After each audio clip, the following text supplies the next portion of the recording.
So I managed to create a build on the druid that can clear all max darkness runs completely AFK. And of course I would be remiss not to try the same thing on Avoron the Knight. Now the thing about Avoron is that he has a ton of damage reduction, but he doesn't have any heals, which is a problem. Thankfully, there is one unique sword that solves this problem because it provides a ton of life regen and also some armor. So I'm glad to report that this build is indeed doable on max darkness AFK.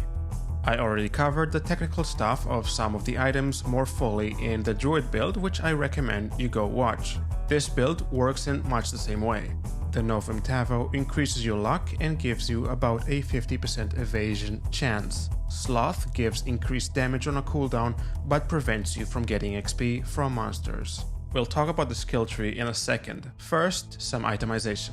Avoron gets a chance to block attacks, and the block damage mitigation is based on your armor value. Combined with the fact that our only heals come from life regen, this means that we're going for high armor and regeneration and not necessarily extra life, because damage mitigation increases the value of each point of life you heal.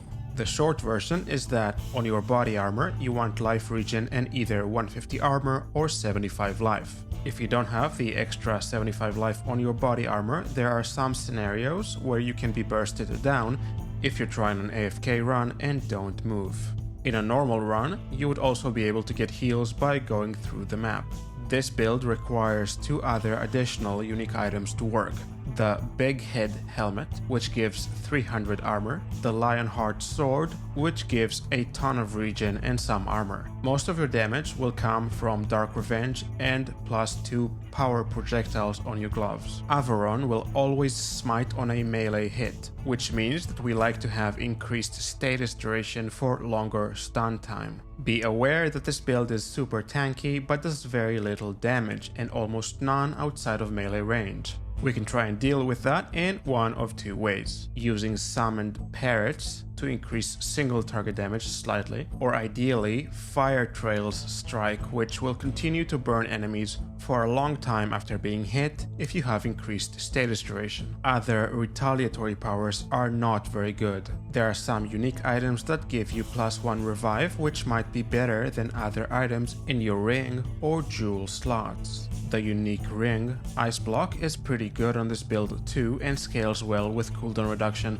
and power duration. It's more defensive though and will reduce your damage output. Cooldown reduction is really good on this build, but unfortunately armor, life regen and life take priority. Your stat priority is as follows: armor, life regen, percent heals increase, life, status duration, cooldown reduction, power duration, attack speed. This is how my items look like right now.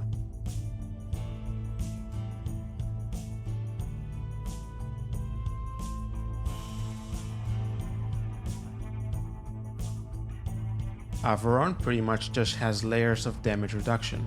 We take increased armor, chance to block, and reduced damage. Extra life is nice to survive bursts of damage, but the increased heals is more important. You want 100% chance to smite on attack, a shield you get on cooldown, and damage immunity on cooldown. This is how your skill tree should look like.